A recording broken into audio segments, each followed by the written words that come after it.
20 सितंबर तक आधा अकाउंट उड़ चुका था, उसके बाद भी लास्ट 10 दिन में सारा लॉस रिकवर हो गया। अकाउंट का मैक्स वैल्यू 20 से 25 आ रहा है, उसमें से भी मैक्स टू मैक्स 10,000 से ट्रेड किए हैं, उससे ज्यादा नहीं। इस वीडियो में डिटेल से डिस्कस करने वाले हैं कि लॉस कैसे रिकवर होता है, इसलिए वीडियो को पूरा देखना, स्किप मत करना। So all right, video start करते हैं। सबसे पहले डिस्कस करते हैं फर्स्ट वीक ऑफ सितंबर कैसा था। ठीक है, सबसे पहला जो वीक था वो था 6,800 का लॉस। ठीक है, और इस लॉस में भी ध्यान देने का चीज ये है कि सिर्फ और सिर्फ 6 और 7 तारीख को मिला के 8,000 का लॉस था। उसके बाद जो था छोटा मोटा प्रॉफिट लॉस मैनेज था वो। सेकेंड वीक से पहले पहले ये देख लेते हैं ना कि 6 और 7 का क्या सीन था। 6 और 7 का मिला के जैसे हम बोले 8,000 का लॉस था। ठीक है, सिर्फ 3 दिन लॉस हुआ है, मेजर लॉस, उसके अलावा ज्यादा लॉस नहीं है इसमें। ये चीज हो गया। ठीक है, अब इसके बाद देखते हैं। अब नंबर है सेकेंड वीक का। ठीक है, सेकेंड वीक का हाल कुछ ऐसा था। इसमें भी सिर्फ और सिर्फ एक दिन 14 तारीख को बड़ा लॉस हुआ था 5,000 का। उसके अलावा जो था छोटा मोटा प्रॉफिट लॉस के साथ मैनेज था। ये देखो, सिर्फ और सिर्फ अगर हम 14 सितंबर का दिखाएं तो सिर्फ एक दिन का ये हाल था, उसके अलावा जो था छोटा मोटा प्रॉफिट ही था। ठीक है, अब जो गेम मतलब क्या बोलते हैं, जो चेंज आया वो आया है तुम्हारा थर्ड और फोर्थ वीक में। ठीक है, ये देखो थर्ड और फोर्थ वीक का हम दिखा रहे हैं क्या सीन था। छोटा मोटा प्रॉफिट। ठीक है, बस इससे ज्यादा कुछ नहीं था थर्ड वीक में। जो मेन चेंज आया वो आया तुम्हारा फोर्थ वीक में। फोर्थ वीक हम दिखा रहे हैं, एक सेकेंड। तो फोर्थ वीक था 10K का प्रॉफिट। ठीक है, अब इसमें हम ऐसा क्या किए और फर्स्ट और सेकंड वीक में ऐसा क्या गलती किए थे जिससे ऐसा रिजल्ट आया। ठीक है, ये भी हम लोग डिस्कस करने वाले हैं।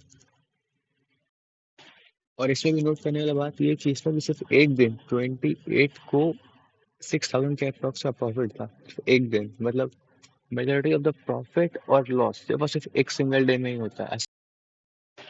सो अब आते हैं इस वीडियो के मेन टॉपिक पर। ठीक है, सबसे पहले तो ये समझ लो कि आपका जितना भी मेजोरिटी ऑफ द प्रॉफिट होने वाला है, अगर आपका 10,000 के आसपास प्रॉफिट होता है ना, तो ये ज्यादातर केस पे देखा गया है कि मेजोरिटी ऑफ द प्रॉफिट आपका कम ही दिन से आता है। यानी अगर आपका 10,000 का प्रॉफिट है तो ऐसा ज्यादातर देखा गया है कि 6 या 7 हजार का प्रॉफिट आपका एक दिन में ही होगा।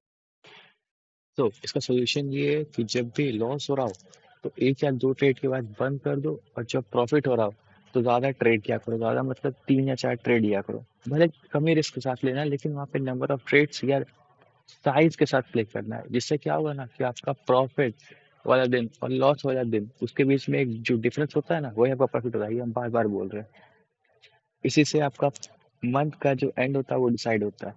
बस लॉस छोटे करो और प्रॉफिट वाले दिन छोटा मोटा रिस्क लो, और ये सोच कर रिस्क लो कि अगर हम आज रिस्क नहीं लिए तो कल वाले दिन हो सकता है कि वो साइड यूज रहे।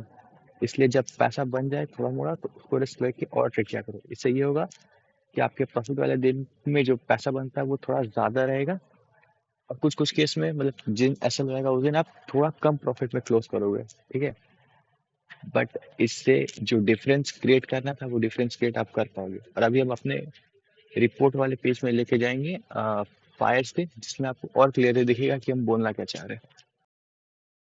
तो हम बोलना ये चाह रहे हैं कि सिर्फ दो चीज में फोकस करो इनिशियल स्टेज में। ठीक है, सबसे पहला एक लॉस डिसाइड करो, और उसके बाद चाहे मार्केट अच्छे मूव करता हुआ दिखे फिर भी आपको ट्रेड नहीं करना। आपके अंदर लॉस में क्लोज करने का दम होना चाहिए। ठीक है, पहला अगर ये नहीं आ पाए ना बॉस, आप मंथ का प्रॉफिट निकाल दो एक दिन में।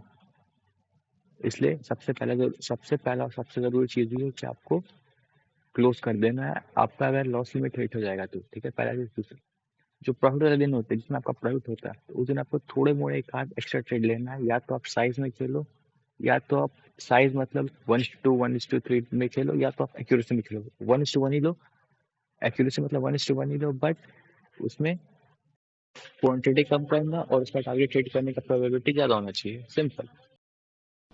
सो इस मंथ का मिस्टेक भी यही था कि रूल को फॉलो नहीं करना ढंग से स्टार्टिंग के 20 दिन में। ठीक है, हुआ यूँ था कि जो लॉस 2000 का था उस पर हम ओवर ट्रेड कर दिए और वो 2000 का लॉस 500 में कन्वर्ट हो गया, और ऐसा 3 लॉस है। अगर ये नहीं होता तो हम ऑलरेडी प्रॉफिटेबल होते, बट ठीक है चलो। पहला रूल ये था कि लॉस को कंट्रोल करके क्लोज कर देना उसको। दूसरा ये है कि प्रॉफिट वाले दिन में थोड़ा सा रिस्क लेके ट्रेड करना है। ये था इस वीडियो का कंक्लूज़न। और वीडियो एंड करने से पहले सिर्फ एक स्टेटमेंट बोलना चाहेंगे कि सारी एंट्री सही होती है अगर आपका एग्ज़िट और क्वांटिटी सही हो। ठीक है, सो मिलते हैं नेक्स्ट वीडियो में। Till then keep learning, bye.